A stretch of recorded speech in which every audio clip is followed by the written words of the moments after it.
One more second. Oh, yeah. All set. Well, still good morning. Good morning. Welcome everybody to the Thursday, December 4th meeting of the Facilities and Infrastructure Committee. And legislators Randy Brown, Greg Mezey, and Mike Lane are here from the committee. Legislator Sigler is also with us today. Thanks for coming back as a follow-up, Mike. And I've got the agenda in front of us. A couple of changes with consent of the committee. I'd like to add one under number 5, appointments regarding TCAT board, and we've also got an agenda item that came through from Housing and Economic Development Committee to us, and I'll if it's all right, we'll discuss that down under downtown facilities. Everybody good with that? If so, we'll move ahead. Are there any public comments today? No blue cards. Blue cards. Okay. Minutes from November 20th were distributed. Are there any changes, corrections, additions, amendments? If not, is there a motion to approve? Randy, second by Greg. Discussion, all in favor? Any opposed? Minutes carried. That was a wave, right, Mike? I'm sorry? That was a wave, right? It was both. Oh, okay. As far as appointments, we've got a 2026 reappointment to the Air Service Board. Ken Hodges, at-large representative. Term expires December 31, 2028. Greg moves, Mike seconds. Discussion, do we need to go into executive session?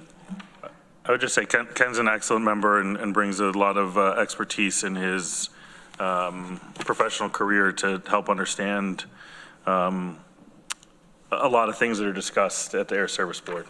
So he's a valuable member to that committee. Thanks, Greg. Further discussion? If not, all in favor? Any opposed? Motion carries. Thank you. Folks, we've had a resignation pending now with Susan Curry as a director of the Tompkins Consolidated Area Transit Board of Directors, effective December 31st. And it's a term that expires December 31, 2026. So I've got a one-year vacancy. I've been approached by current representatives of or liaisons from the county to TCAT, and they have offered a suggestion and asked that we consider the appointment of Susan Lewis to that position. Laura Lewis. Excuse me, what? Laura Lewis. Laura, I'm sorry. I'm reading Susan Curry and looking at Laura. I apologize. It's early. Laura has served on that board for some time and is currently a member of the executive committee and is timing out with the city appointment. And it's been suggested for continuity purposes that we might consider filling the one-year vacancy with Laura and continuing that executive committee progression. I'm good with that. I don't know if the committee's got some other ideas. That's a comment. Randy? I think it's a good idea, and I think Laura would be great for you to continue in your role. Mike? Yeah, I think the idea of continuity is terrific, and I think thank Laura for being willing to do this. And of course, Laura's a resident of the county. Yes, of course.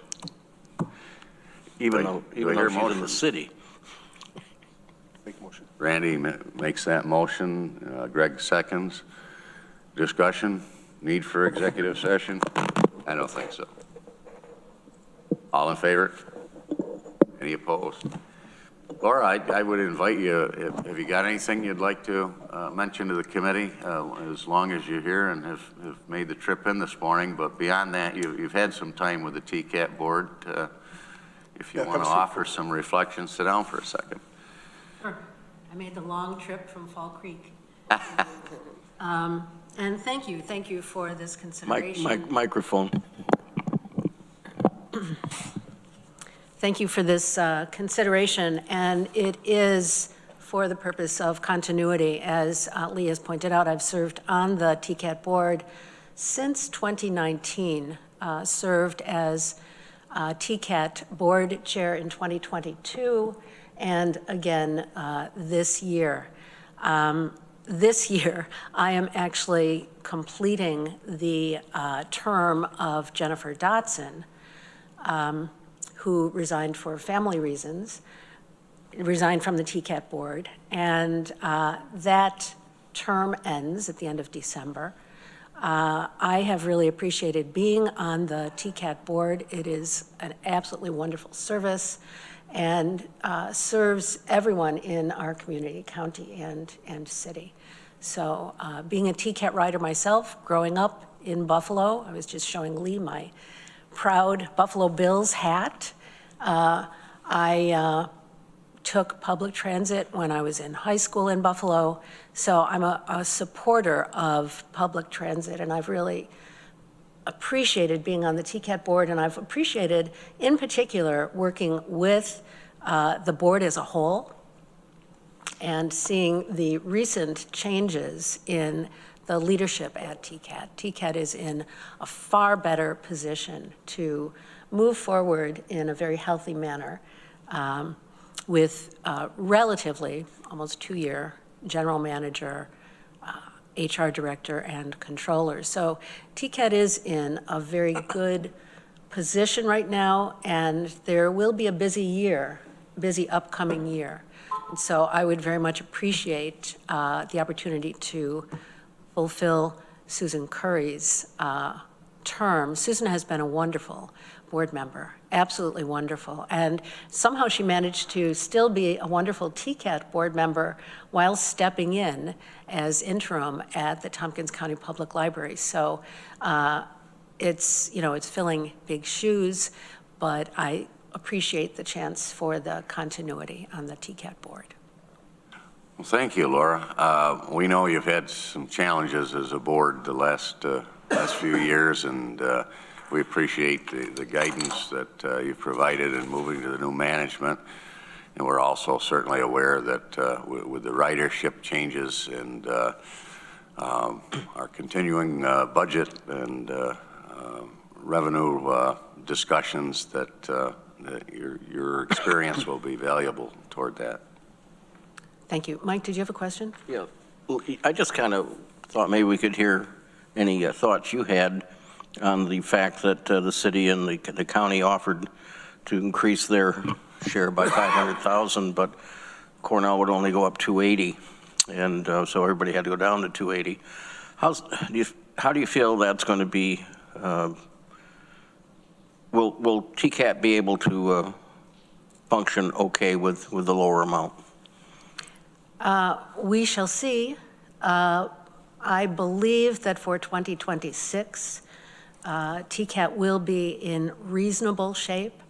It is in subsequent couple of years that there is the possibility of a real financial cliff. And some of that, the reason I hesitate a bit is that we're unsure of federal funding, excuse me, and state funding. That remains to be seen. I will say that the underwriters, of which obviously the county is one of 3, the underwriters are concerned and want to know what TCAT is doing to bolster revenue.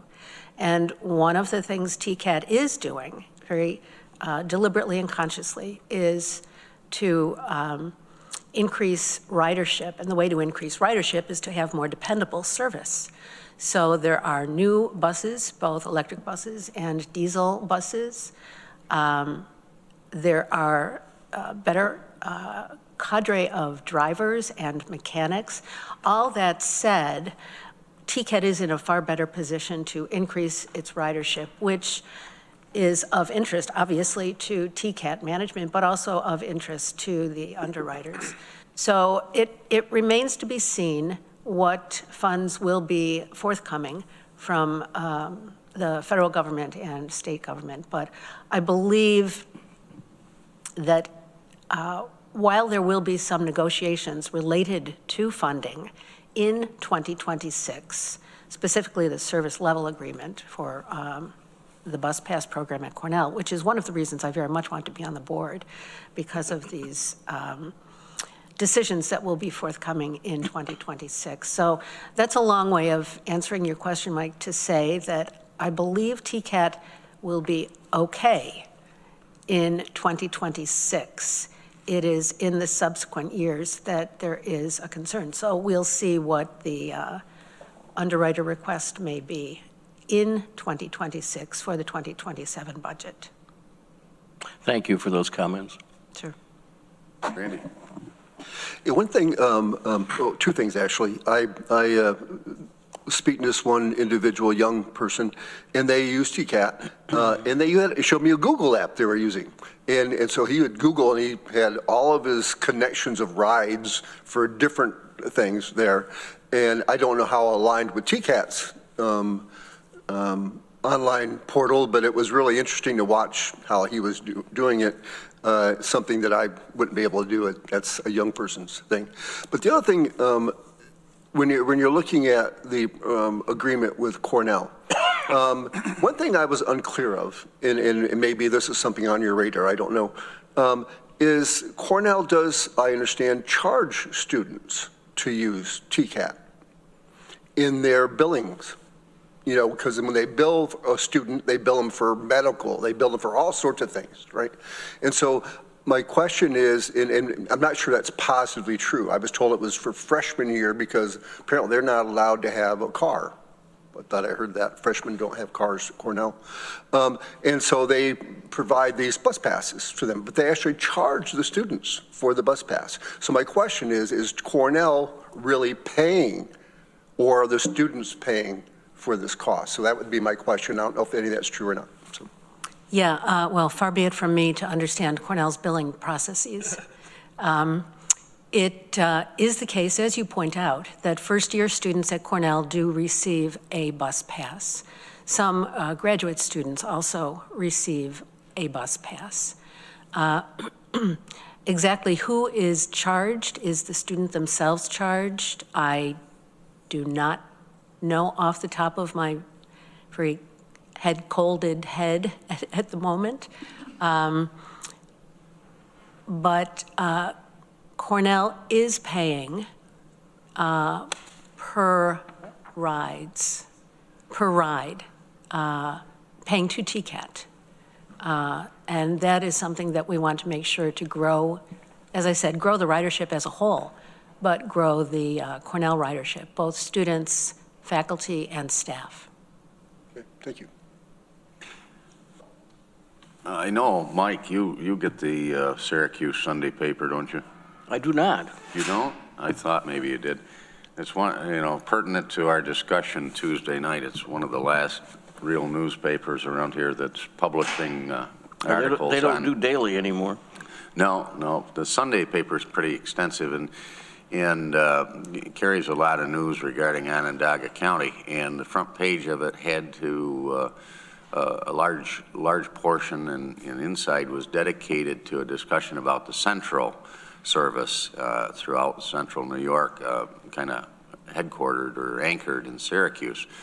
And it gave some interesting numbers about how far down their ridership has been. And I think it's, it's gone from something like, I'm off the top of my head, 5.9 million to 5.1 or thereabouts, and has not rebounded. And they're working with a consulting firm that's replanning routes, and they've consolidated some. They've made a number of changes, and one of the mechanisms that they're going to do for last mile service is have a call on demand, which would go out and bring people into the main routes.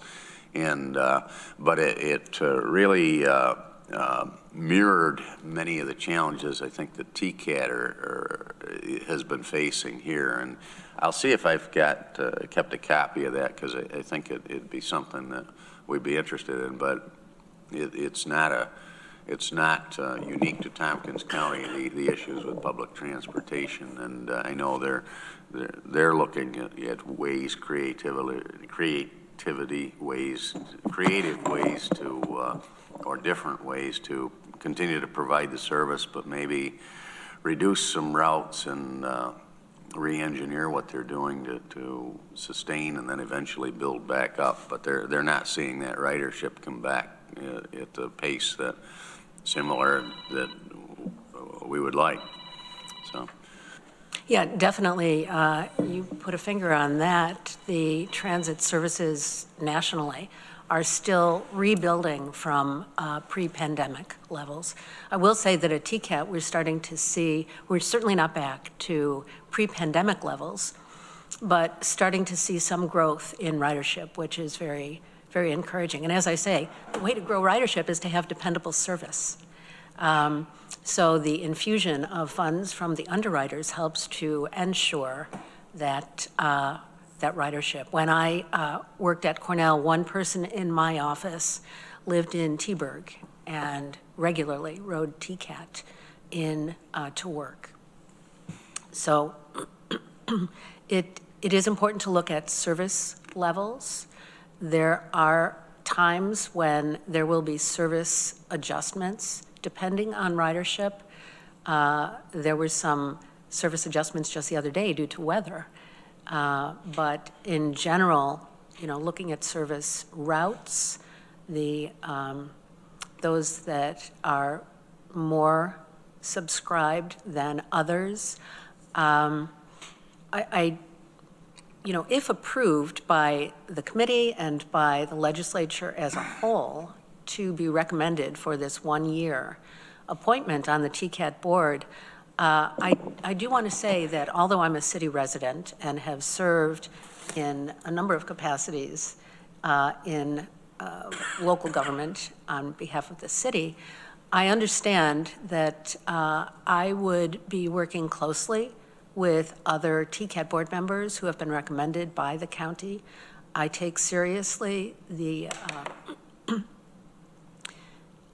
importance of providing ridership to all residents. So I'm sensitive to rural riders, and even though there may be fewer on particular buses, I want to make sure that service is available to all in our community, meaning countywide. It is a countywide service.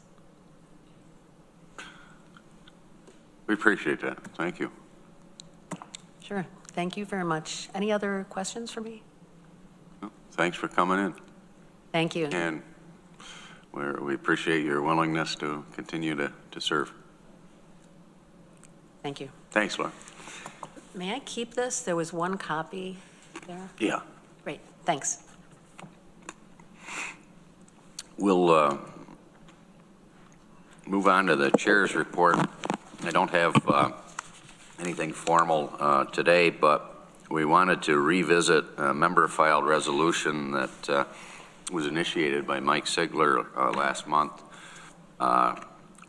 regarding AGMT, Architectural Glass and Metal Technician, and NACC, North American Contractor Certification requirements for glazier work on Tompkins County projects, and it's ID number 13705. And I don't know that I need a motion to put it on the floor, do I? I didn't know if it was continued from last month or not, or whether that was just a discussion. But Greg is moving. Is there a second? Randy. Was it Frank? Joe, I'm sorry. I'm looking at my names from last month. Joe Comfort from the Regional Business Representative with District Council number 4, International Union of Painters and Allied Trades of America and Canada, AFL-CIO, is with us here again today. And we did have a brief discussion with Arel last month and asked for a little input back from our facilities division. And Good morning, everyone. Ariel is out sick today. I'm filling in for him. So Ariel did research. Little closer to the microphone, please. Ariel did some research on this, and we found contractors in our region who are certified. So we feel comfortable moving forward with this. you are comfortable with? Yes. And I'm assuming that with some of the major projects that we've done in the past, that for the most part, those contractors you've worked with are certified along these lines? Some of them are, yes. But there are multiple ones.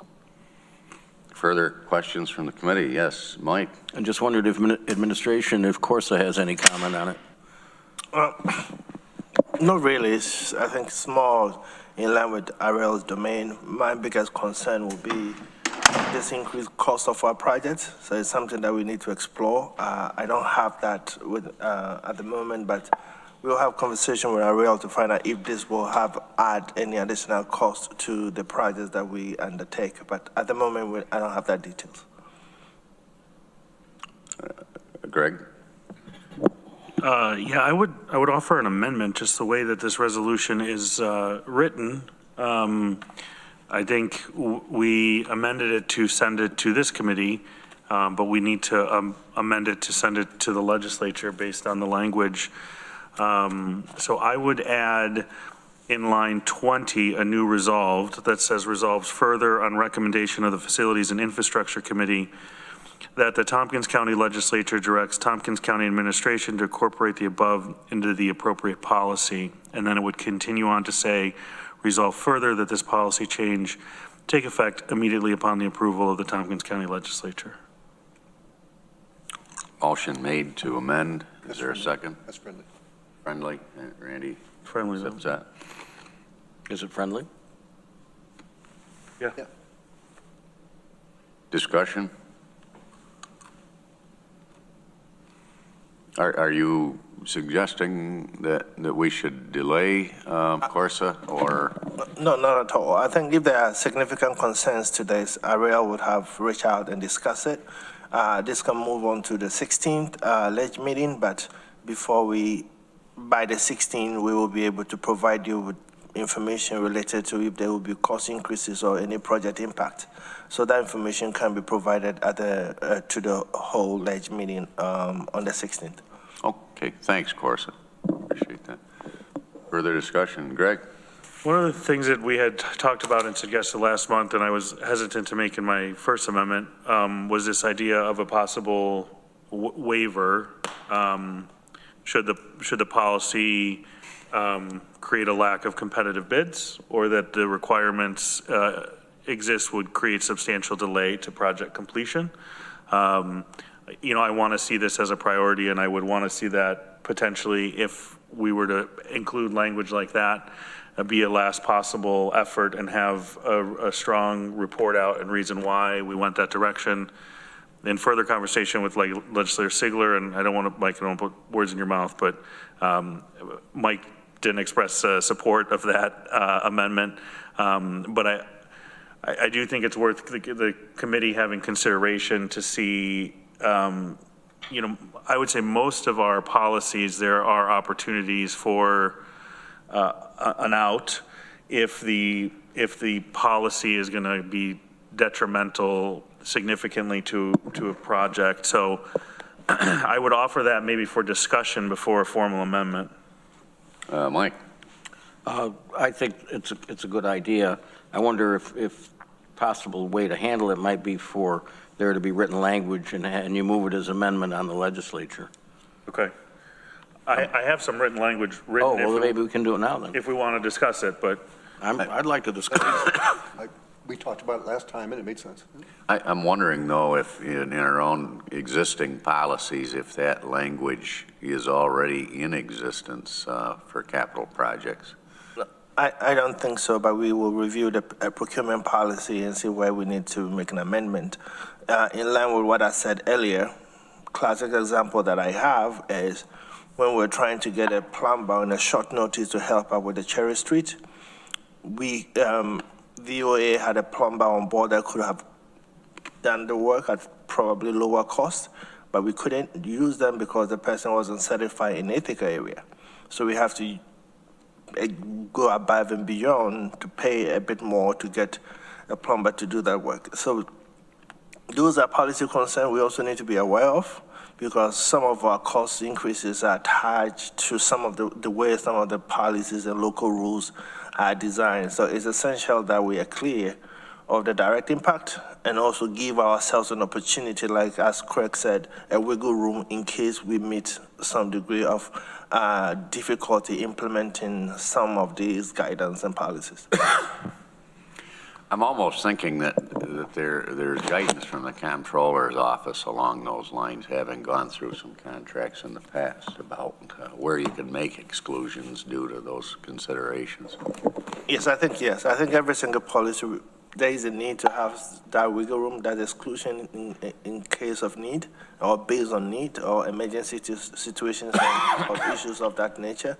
So yes, we will look at the policy, we will look at how best to incorporate it to make it effective, and also we go through the legal processes with Murray's office in terms of policy amendment and policy changes to make sure they are in line with federal and state guidance as well. So we'll make sure we incorporate it as much as possible. That will be in line with other provisions that are laid out for us. Thank you, Corson. So we'll consider that potentially as an amendment at the floor if we need to. You know. Daryl, and then I don't know if Mike has comments. Daryl, yes. Excuse me.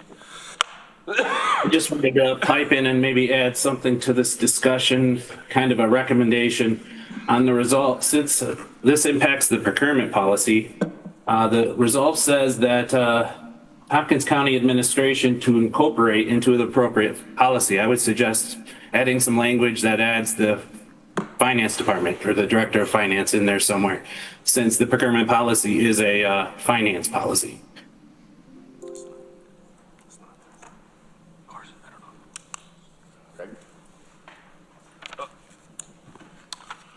I was just going to say, I think we sometimes try to water things down to the point of making them meaningless, and that's, I don't have any, I mean, I understand what you're trying to do. But, I mean, why water something down? That's the part I'm kind of getting to, is why do it then? Then let's just not. Let's just hire whatever glazer is the cheapest that comes through the door. They're putting up glass, oh, you're this much cheaper, well, then we'll just go with you. We just don't do that. I mean, when we go to put plumbing in a building, we use a certified plumber. We don't say, oh, well, gee, this guy is way cheaper.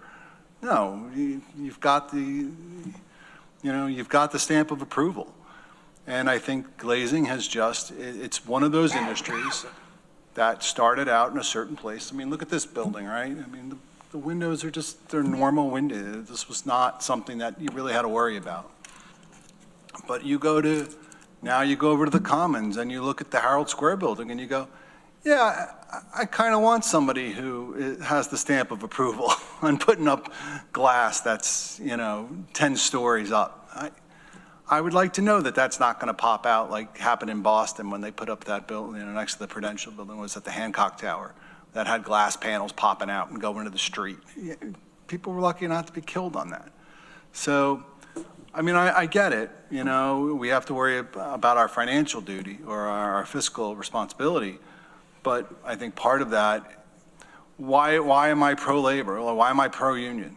Because I think in the end, it just comes out cheaper, to be honest. That's part of the reason I think you hire a union, is because you have a group of people doing the same thing the same way. And if Joe Comfort is out for the day because of X, Y, Z, the next person that comes in to do that job is going to do it the exact same way. And that way you have a continuity there. So, yeah, I think sometimes, I think we need to catch up when it comes to this particular industry. And I think this resolution is an attempt to do that.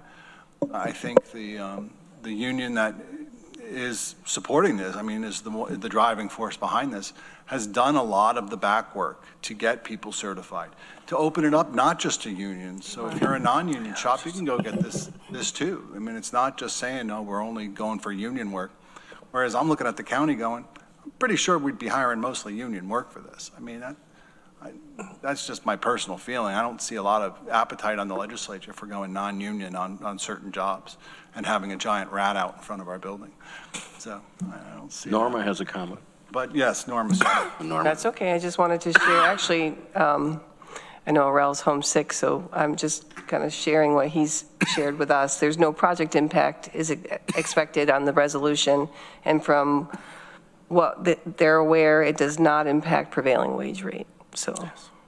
So my comment have nothing to do with cost or lower cost. My potential amendment would be about a lack of competitive bids. So if every glazier shop is occupied in Syracuse putting glass around Micron's clean rooms, or whatever the case may be, and there's no one, or there's very few, or there's not a competitive bid that exists, and the only bid that we get, right, do we stop or halt a project because somebody doesn't have this? I'm not willing to take that risk. Like, I think it's on the glazier union and the certification folks to go out and get more shops certified, so that doesn't exist. I don't think that burden relies on us to delay our project. I think that burden relies on the accreditation organization to make sure that there's many organizations accredited. And then, or it would create substantial delay, right? Well, we can't get to you till next year. Well, sorry, but we need windows to go up, you know, in 6 months, or we need, you know, structural glass, or whatever the case may be. So really, it has nothing to do with going with the lower cost or non-union. Nothing to do with that. Only if there's a lack of competitive bids, meeting the requirements, or a substantial delay to project completion would exist. That would be my only two, and then it would have to be reported out to this committee, where then we would then be able to hold our department heads accountable. There's nothing, I mean, our green building policy, I think, and Terry, I see you over there, we have an a waiver sort of format for that, which that's a deeply held conviction of our legislature, right, to try to follow that green building policy.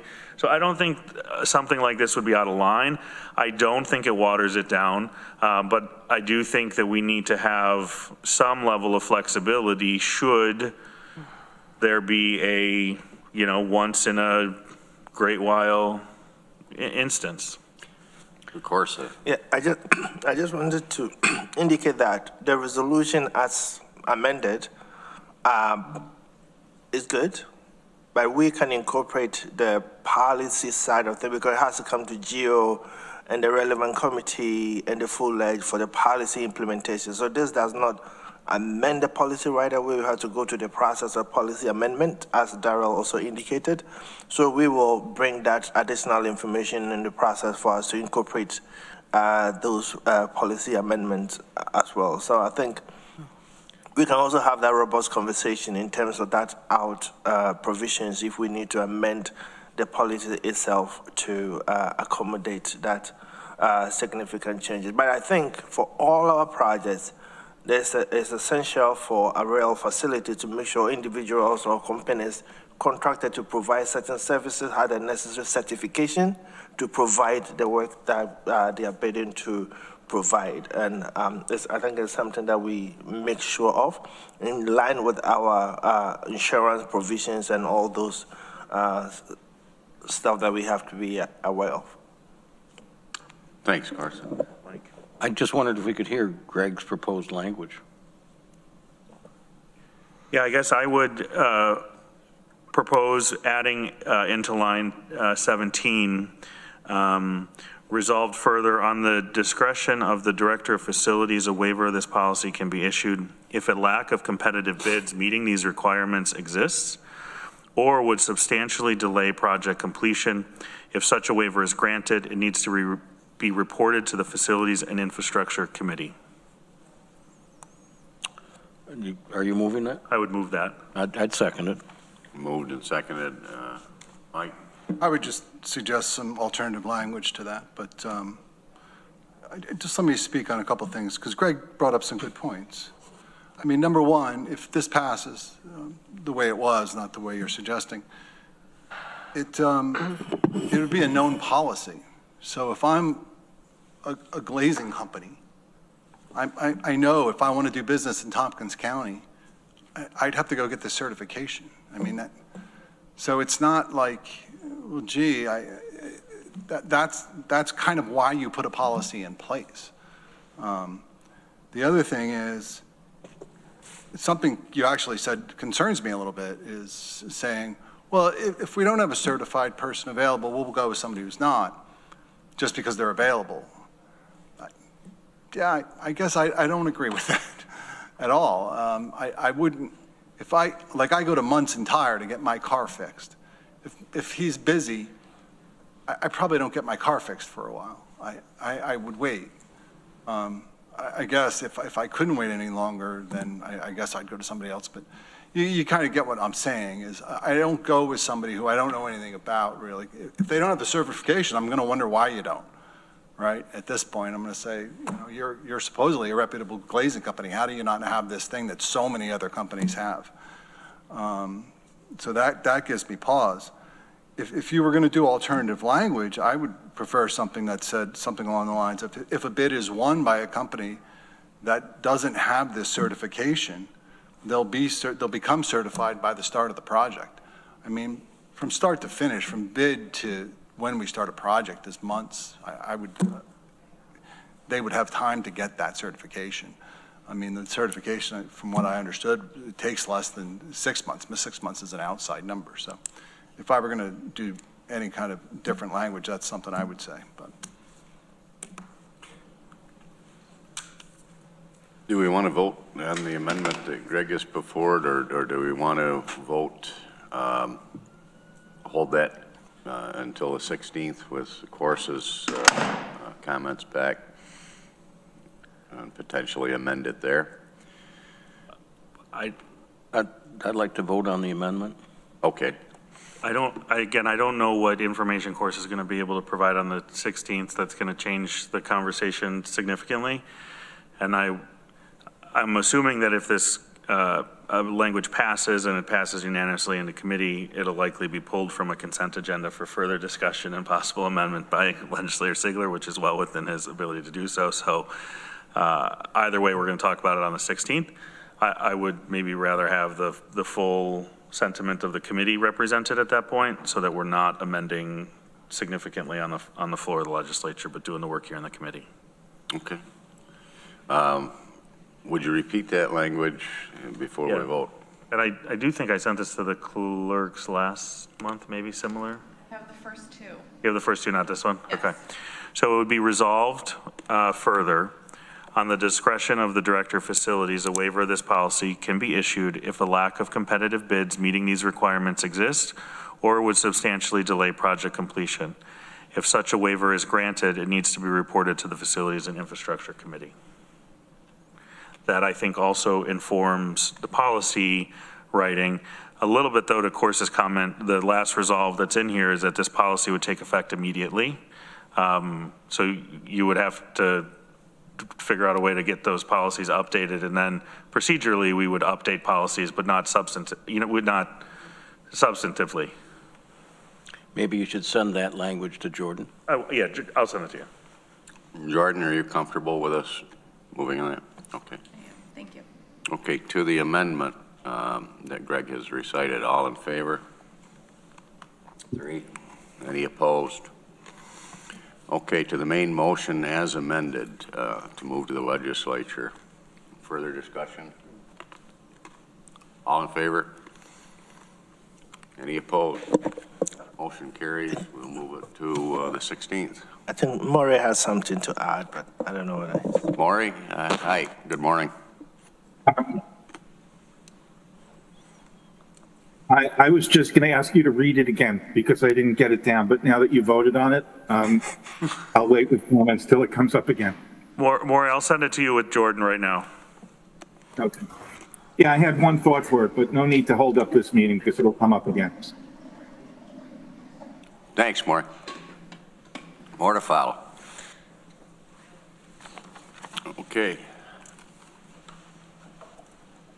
We'll, well, Corsa, you're on the hot spot already, so we'll move to the county administrator.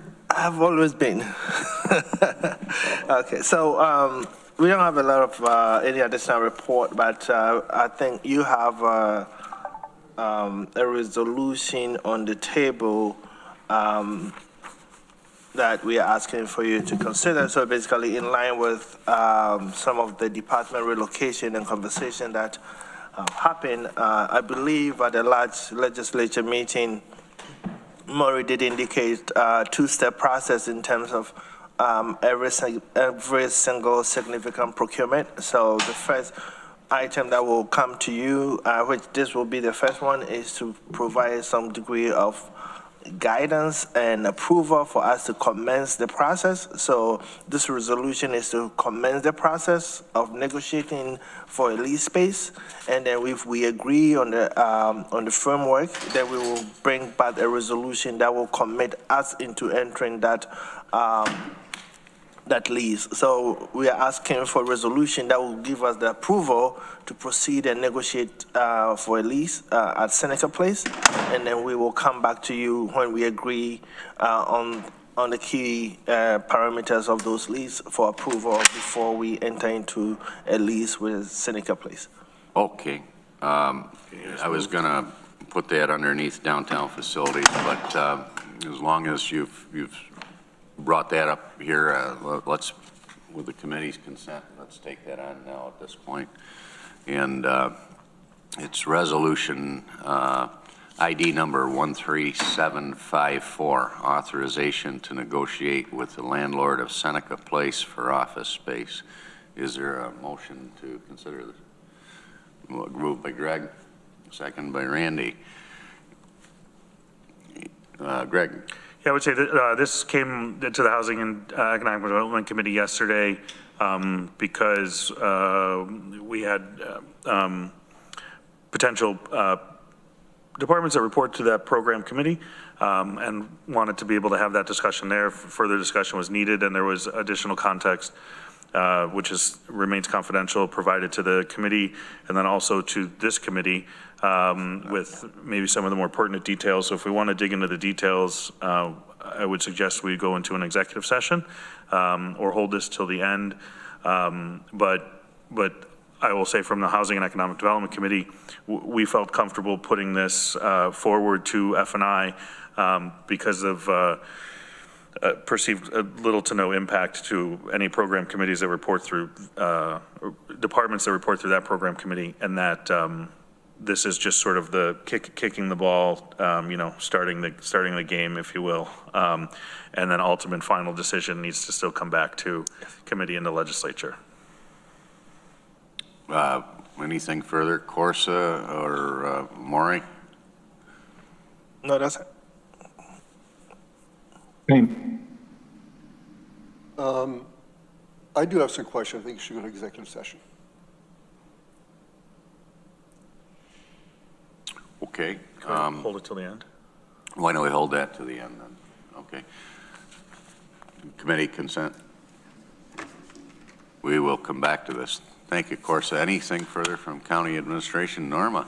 I just wanted to report, and this might be on Libin's report as well, but we've begun meeting as, we will begin meeting as a building project team with the planning sustainability department as well as the architects for the center of government, just to make sure that we're meeting all of the internal responsibilities for administration of this project. So just letting you know that that has begun. That is part of our policy to have an internal working group, and that working group will meet this afternoon.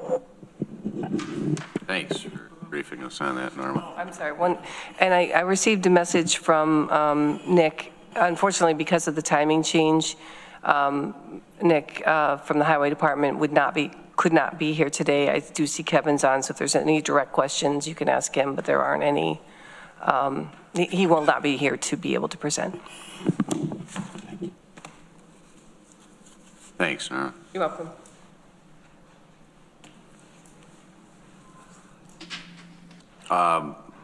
long as Norma's mentioned, Kevin, we didn't have anything itemized here for Highway Department, but I will ask if you've got anything this morning, Kevin.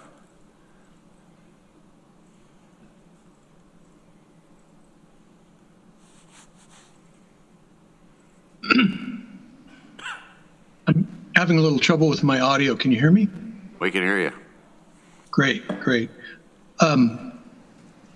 I don't have anything in particular, but I did want to be, and Nick wanted me to sit in today in case that you had any questions. I think as you can tell, we've started plowing. We've started snow and ice operations, and that seems to be going well so far. That's mostly the big news here. Thanks, Kevin. And we did move forward on some of the bond resolutions Tuesday night, and it will help facilitate the planning for next year. Yes, fantastic. We appreciate that, and look forward to working with Daryl and others to get all our ducks in a row to make sure that we're providing the documentation and information that is needed as part of fulfilling that obligation and utilizing those funds. Thanks, Kevin. Any questions for County Highway? Thank you for being with us. Oh, thank you. We'll move on facilities and returning to a report discussion on the 5-year capital plan, and that's ID number 13741. And Randy. Yeah, I requested this, and Norma and administration have been putting together a lot of the numbers for our 5-year facilities working plan, and we have all those numbers now. We talked about it also with the bond resolution. But I would like to see Norma and I talked about this, the spreadsheet showing our capital expense as we now have all these numbers updated. Because I know that we, for example, budgeted $700,000 this year for 2026 for some of these projects, but now we're looking at bonding them. So I just want to look at the result of that and to see what the cost or capital cost per year is changing. I know it's online, some of the work that's been done, it's a huge improvement. But I'd like to see it updated to understand those numbers. And then, and also with that, I know that we have reserves set aside, and I'd like to see an update of those reserves and when year you think you're going to use them, right? So that we really look at the total cost for that particular year and the impact on our levy. So that's really focused on the impact of our levy. And I realize we're not going 10 years out, we're going 5 years out, but I think that this 5-year plan probably covers a large majority of the huge expenses we expect for our existing buildings. The other part of that is then to put on here as well how we plan to deal with the public safety building, what we're planning to do there. I know that Rich suggested there is an option for us to solve some of the problems by doing some renovations to the existing buildings up there for public safety and to make them into for a youth area, so to speak. That would solve some issues for us. And now that we have some swing space, maybe that works as well. But I would like to know what administrations think about when we need to start this public safety project and build that into the whole capital plan so that we can really truly understand what we can afford, and that's my goal. Okay, thank you. And I think, yes, Norma has some numbers that we are happy to share those numbers with all of you. My understanding in terms of the public safety building is around earlier 2024, a vote was taken to proceed on center of government first, and then the public safety building, and also $1 million was put in the budget of 2025 to start some schematic work on the public safety building. So we haven't closed our eyes to the public safety project. It's something that we are going to start picking up significantly in 2026. 2025 was significantly spent on the central government project. There's still a significant amount of work that will still need to be done, but there's still going to be a lot of work on the public safety side as well as we get into 2026. I'm very happy with your questions and what you're looking for, and I think it's something that we owe it to the community to provide. I've been working with Norma. We're going to build a more comprehensive capital improvement plan online that every single project or every single asset in the county will be available and present, that people can select and get update on them. So over the next couple of months into the end of 2026, we will have that done already, and with the better projections and with good numbers and continuous update. We used to have a 20-year capital plan that just lapsed, but we are in the process of building a new 20-year capital plan, and our goal is to ensure that it doesn't lapse again, but there will be a continuous improvement and review of that 20-year capital plan as well, in line also with the 5-year capital project plan as well. So over the next year, we will have a very comprehensive capital improvement plan for the 5, 10, and 20 years.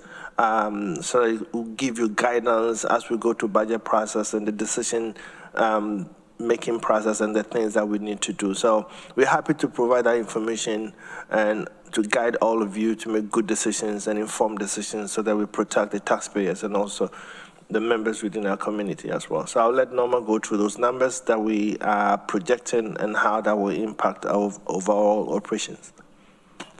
Yeah, so the chart that I'm showing, this is your chart. Everybody has access to this. Anytime you want to look at it, it is updated as soon as I know what needs to be updated.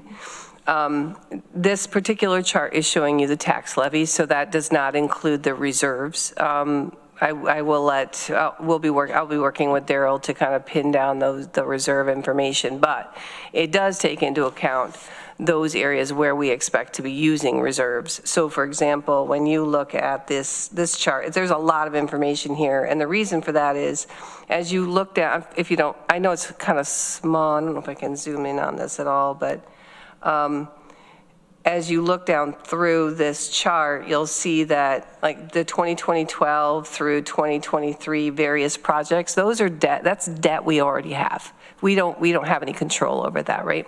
So that's been built out, and that's built out until the fiscal advisors give us a report. Daryl and his team are very, very good now about getting that information to me so I can get this chart updated. So as soon as I have that information from the fiscal advisors, I make those updates and verify those numbers.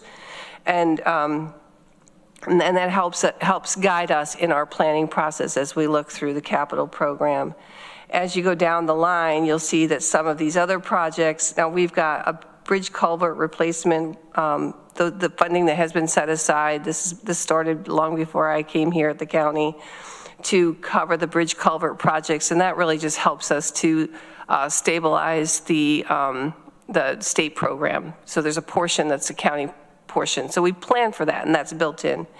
So as we go down, you'll see center of government, we see that as actually hitting our tax levy and our bonding in sometime in 2029, although all of this is very subjective. So that's why I hesitate to prepare these, but everybody knows these are subjective numbers because we have a 5-year capital budget. We do not have a 10-year capital budget. But that's the plan for center of government, as best we can put that together right now without having firm numbers. Cortlandt Street Bridge, we just approved that in the bonding, so that this is what the anticipated bonding will be. Once the fiscal advisors give us the final numbers, I'll update that as well. Going down, we have a debt reserve, a debt service reserve, which is based on a formula based on the tax levy each year. So we kind of built that in. I don't know what the tax levy is going to be, so I have guesstimated that out the years.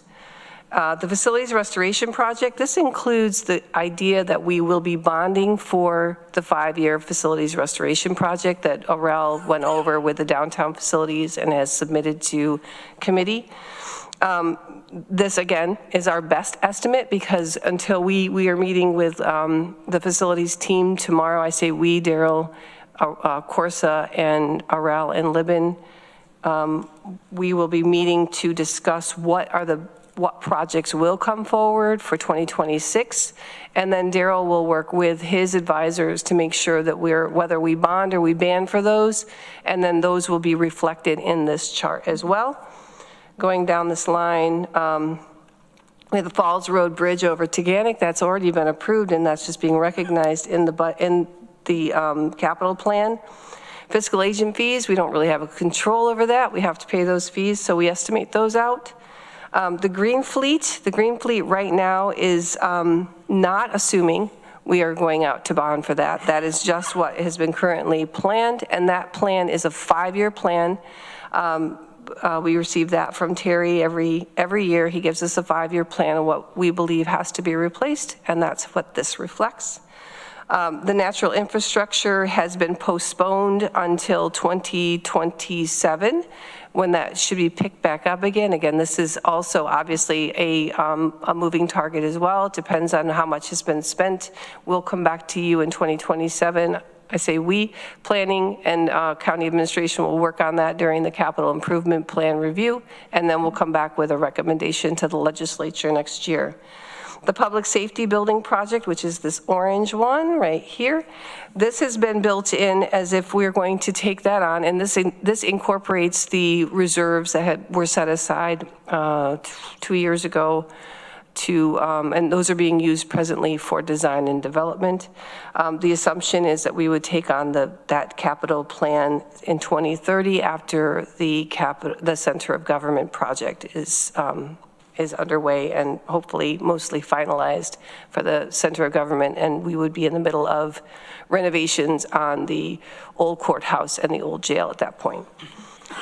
The road maintenance program, that is assuming that, right now, this is assuming that we would be bonding for those. That does not mean that at some point in time the legislature couldn't choose to shift that and make that a full tax levy burden, so that we're paying the entire $2.4 million every year out of the tax levy rather than bonding for that. But that's, right now, that is the assumption that this is being bonded.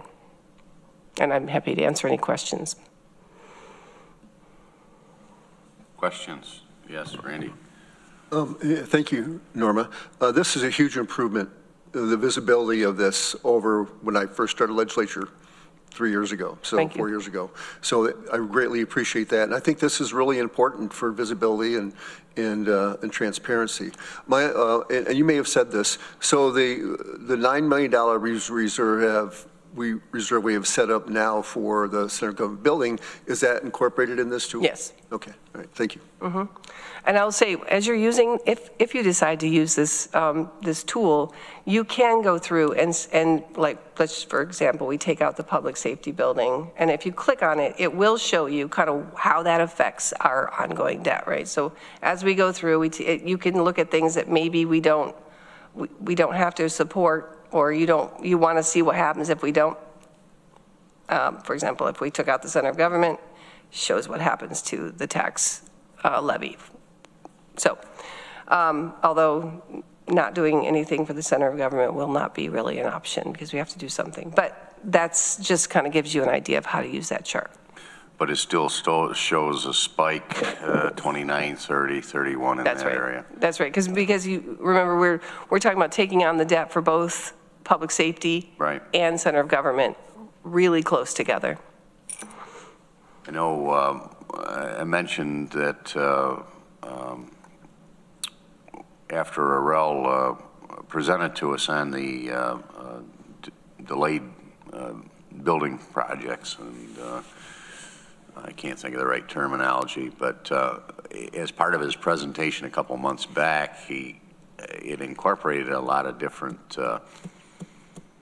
illustrations of what the county assets look like, and my desire was to see that presented to the new legislature fairly early on so they had an idea of the scope of the projects and rehabilitations that we've been delaying. Mm-hmm. And I think that given the fiscal implications that are here, this is going to be a huge driver in all the future budgets, and we're trying to take on an awful lot. And I think the other night we were still trying to absorb the potential impacts of the bonding resolutions that we were considering. So I think this is a topic of discussion and that needs to probably be presented to the full new legislature early on so that they see the implications of where we're going with the capital and other building programs, because that's going to be a large part of the considerations and what we can do in many other areas. Absolutely, and I think I totally agree. And besides this, we have also significant increases in mandates. Assigned council, DSS, and other areas as well. So it's essential that they understand what they're walking into and how to shepherd it over the next couple of years as well. So yes, the plan is to get them to meet every single department, go through some of these issues that we are dealing with and how we plan accomplishing them, and also get their input on the direction that they feel they would like to support and how that will become, how we can work together to make sure that the integrity of the county is protected on all levels. And I will just add to what Corsa was saying earlier. During the capital improvement for 2020, beginning 2027, for the 27 budget, we'll be working with the facilities team to really build out those different projects based on the building improvements so that we can really show the details of what those improvements will be.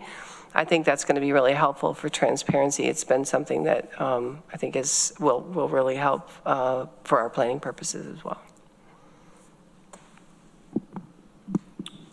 Anything further on this topic?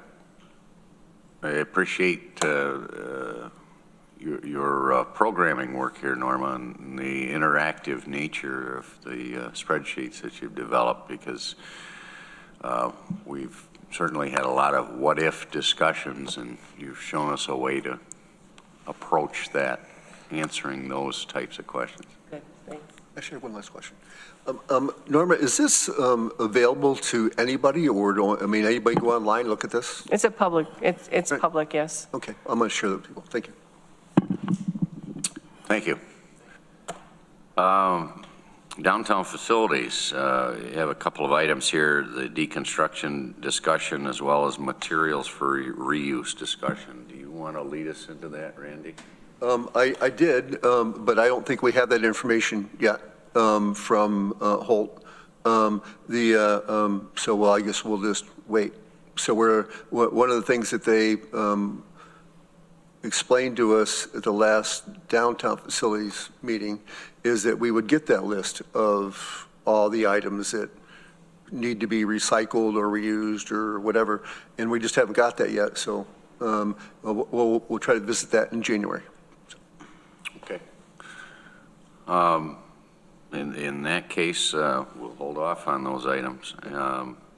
Committee member reports will be, excuse me. Hi, Terry. I'm sorry.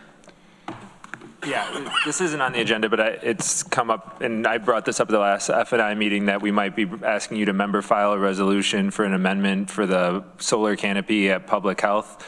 We're still going back and forth and negotiating and navigating that, so it's likely going to get pushed to January.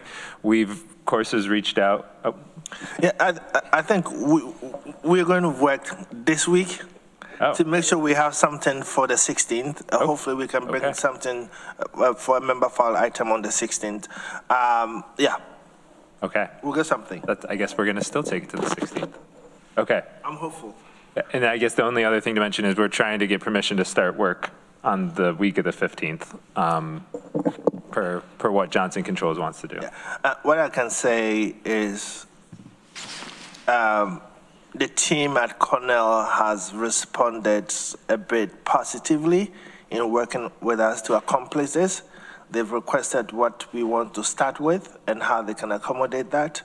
So there's some degree of insurance requirement that we need to make sure we have a coverage in place, or if we don't have a coverage in place, how do we intend providing that coverage? And hopefully we can I'm just waiting for insurance companies to respond to us, the details of our current insurance plans, and then we'll be able to hopefully move the needle a bit forward. So I'm hopeful, but we're going to chase it up today and tomorrow with Cornell team, and as soon as we get a number from the insurance company, hopefully we can get something for next week. It may be very late into maybe in the morning of the 16th, but my hope is to be able to get something for a resolution to start doing, really setting the scene for 2025.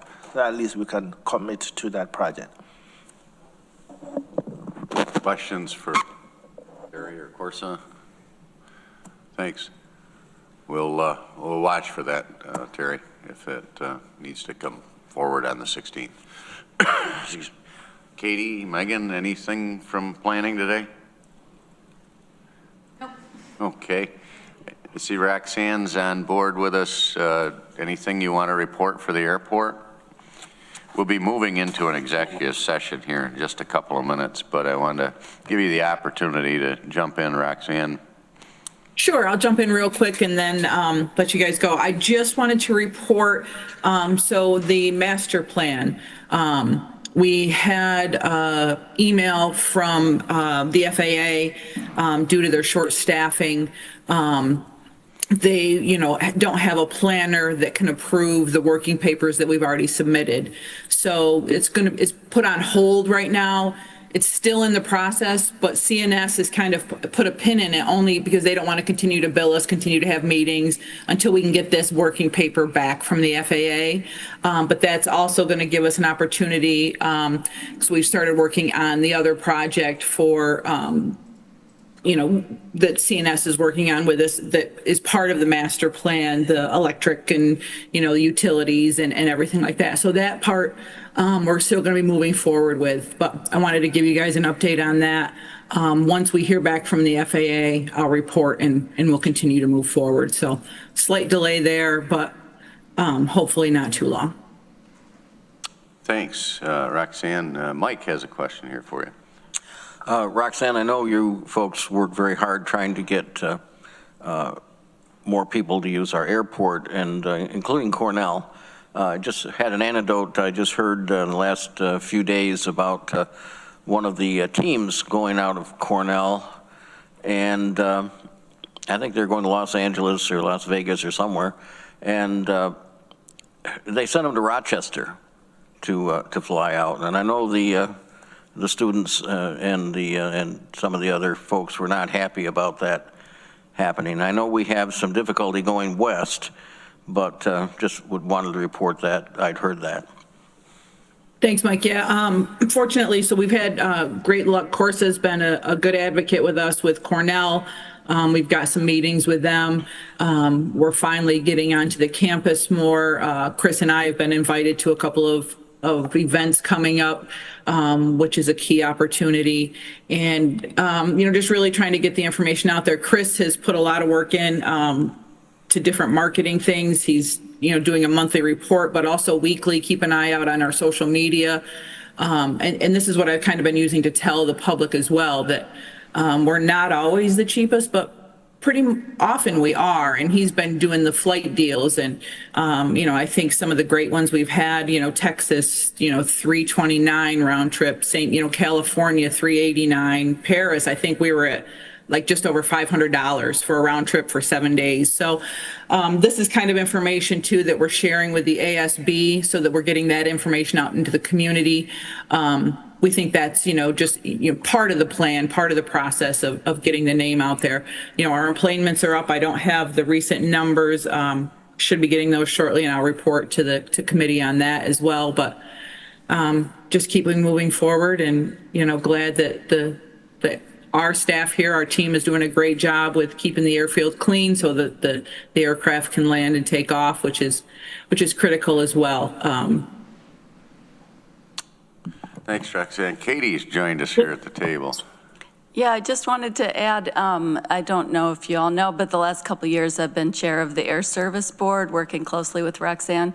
And our last meeting, through the work of Roxanne and her team, we had a representative from the Cornell Student Assembly, and I think she might be the liaison to the Board of Trustees. So great person to have trying to get the pulse of students in our community and how they use the airport. And she was willing to do some education for us and sharing surveys and getting more information back from the student population. So I thought that was, we've been trying to get that for a very long time, and we're excited to get that engagement. Thanks for offering that. Thanks, Katie. The third flight to Washington, how's that going? What are you hearing? So that went really well for the month that it was operating, and it's coming back for in March, which will be a key time for students leaving. We had, it was great. It was successful. United liked it. We're continuing to have conversations with them moving forward. 2 other communities that did this, for a trial period with the third flight, added it on permanently. I can't guarantee anything. If I could, I'd, be doing great up here, but we're hopeful, and with the talks we've had with United, that that I think it'll be beneficial for not only them but for the community and for the airport, that it will become a permanent fixture after their contract through June next year. But they're flying through the end of May, but I think so I think it's like March through May, adding the third flight permanently, and it's a good connecting flight as well. So Thanks, Roxanne. Corsa, you took a little trip to Florida with Josh. Were you encouraged when you came back? Yes, it was a good trip. We have some soft commitment, and we're hopeful that we can really push something forward. Cornell is very interested in getting westbound, especially Chicago. I would say the president has made commitment and asked the question of what do you want us to do to get the Chicago flight here? So we will start having those detailed conversations. The new vice president for community engagement is also very interested in how we move pieces forward. So I'm hopeful for next year. Well, thanks. It's all encouraging, and we'll look forward to future reports. Any further questions or anything we want to ask of staff before we go into executive session? Mike? It's my last meeting. I have a couple of items, if I may. Feel free. He's keeping it for the. Go ahead. Not to ask the staff, but under committee reports. Yes. Okay. We'll move to that. One, and I think I've mentioned it before, but we're going to need a representative to the ITCTC. And I know Randy's been serving as the alternate there, but I don't know whether it's very important that you have someone at the policy committees for quorum, and that you find a lot of stuff if you go to the planning committees, which the rep doesn't serve on, but you find out what's actually happening on the ground with those meetings. I just wanted to mention that. The other thing I wanted to talk about was, and I'm going to talk about this in the same thing in government operations this afternoon, that is the technical thing here in the in chambers. For, I don't know, however, even before I started on the legislature back in the early 90s, we broadcast our meetings out on the government access station on the TV cable. When we put in all the new equipment here about a year ago, I think it was, for some reason we've had problems with the audio going out on the government access station when our meetings are playing. Sometimes it's been very, very faint, and like this past weekend when I was trying to watch it, there was no sound at all. I couldn't get it even if I put the sound up to the top. And I know it's been looked at by our technical engineers and also the cable company technical engineers, and of course they point at each other and say, where's the problem? But that needs to be fixed. The other thing I wanted to mention about that was at the Veterans Day celebration at TC3, I was invited up to there, and it was set up. They had a luncheon, and they had some speeches, and they had a big screen like we have, and they had the technical capability to transcribe on the screen at the top everything that was saying in real time, and it was very accurate from what I could see. I would think that would be a great thing if we had some way to add that. I think it would help with folks that may not be able to hear all the same, may not be coming through the speakers. I don't know how it would work with folks that have accents or not, whether that does that, but I would really recommend that we look at whatever technical device they use up there and see if it couldn't be incorporated into our system here. I think it would be a good thing for not only the members here in the chambers, but also for the people at home. Thanks, Mike. Yep. Interesting suggestion.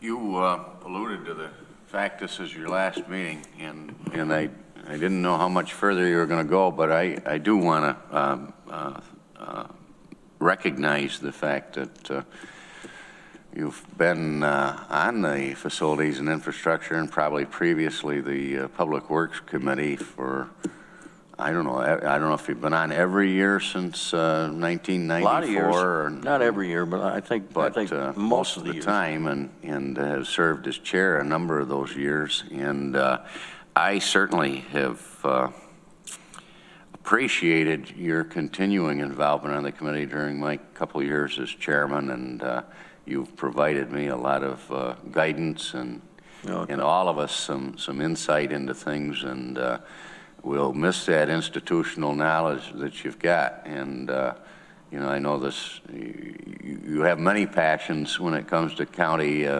issues and projects, but you've certainly been a mainstay here on the facility side, and we appreciate that, and we're going to miss it, and wish you the best moving forward, Mike. Thank you, and I'll just mention a couple things, and that is, first of all, thank you for your leadership this year. You've done a great job with the committee. But when I first came on and was appointed to it was called the Public Works Committee back then, we would meet twice a month, and we would always meet at 8 a.m., and we did a lot of work. There were a lot of building projects going on at that time. You know, and then we had folks that said, oh, we don't want to get on a committee that has to get up that early, so they started changing that. And I always liked the 8 o'clock meeting. I thought we got a lot accomplished early. The other interesting thing in service on this committee has been 1 year, all of the members of the committee, all 5, had served as chair of this committee. And that was really interesting because they were all really up to date on everything. And I thought that's the only committee I've ever been on that had that happen. But it was kind of fun. I mentioned those 2 things. Thanks, Mike. Is there any other committee reports? We need a motion to go into executive session to discuss the item that was brought up under County Administrator's report. I would expect maybe we'll come out and take action on the resolution when we're done. Yep. Need to read this. Just have 2 minutes. Listen and each. 2-minute conversation. It'll be a short executive session. Okay. In accordance with Article 7, Section 105 of the Public Officers Law, executive session is only appropriate for the discussion of, and there's a number of provisions, but we are moving forward with H, the proposed acquisition, sale, or lease of real property, or the proposed acquisition of securities, or sale or exchange of securities held by such public body, but only when publicity would substantially affect the value thereof. And for that reason, I see a motion from Greg and a second from Mike to move into executive session. We'll take a brief pause here. And again, thanks. Got to vote. Oh, all in favor? Are there any opposed? Thank you. Maury and Daryl, or Maury? Maury or Yeah, and I think Bridget may try to get in. We could be the only ones to stay. The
All set.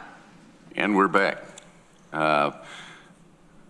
Moving out of executive session, back into regular session, we began discussion of resolution ID number 13754, and we're ready to take some action after advice of staff and council. Is there a motion? Lee, I go ahead and move that. Moved by Greg, second by Randy. Any discussion here? If not, all in favor? Are there any opposed? Motion carries. Go forth. Thank you. Any further items to be brought forward to F&I committee? Now, I've had two different interpretations, whether I should have a committee motion, and Rich John says, no, you can adjourn it. And just adjourn. So, with the head nods, we'll adjourn. Thank you. Thank you, folks.